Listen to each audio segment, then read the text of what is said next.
Mari kita lanjutkan contoh lain dari untuk melihat dampak kebijakan pemerintah. Tadi kita sudah bahas mengenai penerapan ceiling price. Sekarang kita lihat apa dampak dari penerapan floor price.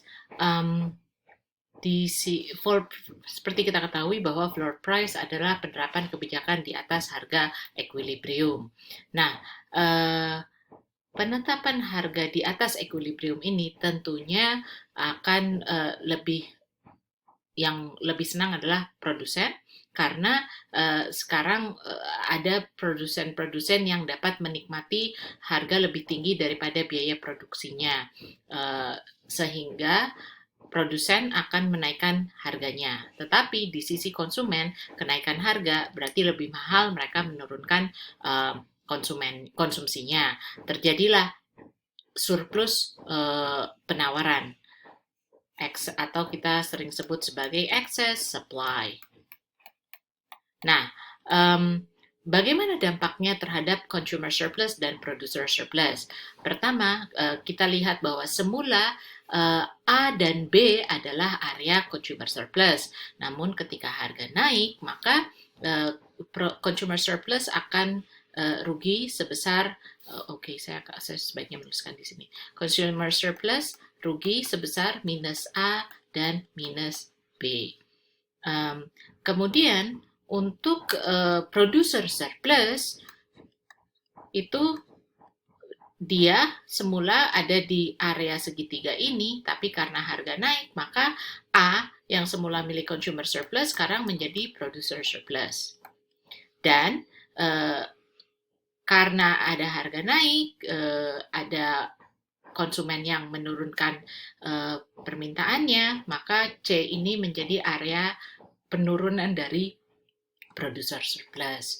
Sehingga welfare total sekarang adalah minus B dan minus C. Masih sama area deadweight loss ini ya, deadweight loss. Jadi secara umum masyarakat merugi sebesar area deadweight loss. Nah, area kuning ini menggambarkan apa?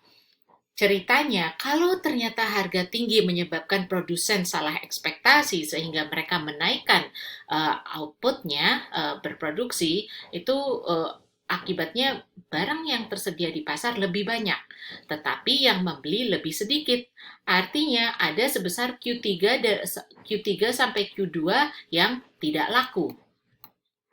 Nah, dengan demikian berarti produsen ada total revenue yang seharusnya menjadi milik produsen sekarang tidak lagi menjadi milik produsen. Dengan kata lain dia merugi ya, merugi. Jadi area di bawah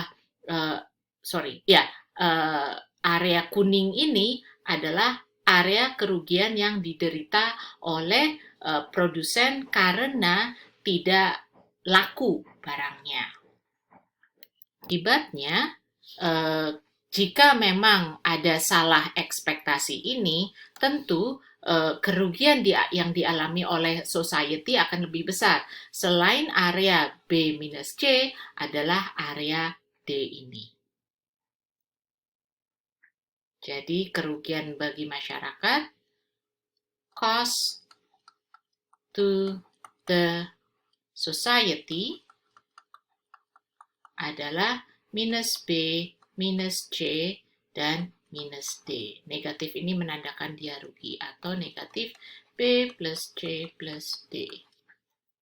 Salah satu upaya yang bisa dilakukan pemerintah untuk menurunkan kerugian dari produsen sebesar D ini adalah dengan membeli produk yang tidak terjual. Contohnya peran Bulog sebagai buffer, yaitu membeli ketika ada oversupply dan menjual ketika ada shortage di pasar. Kita akan membahas mengenai kebijakan tersebut pada contoh lainnya. Contoh lain dari kebijakan floor price adalah kebijakan upah minimum. Kalau kita bicara mengenai kebijakan upah minimum, maka kita bicara tentang pasar tenaga kerja.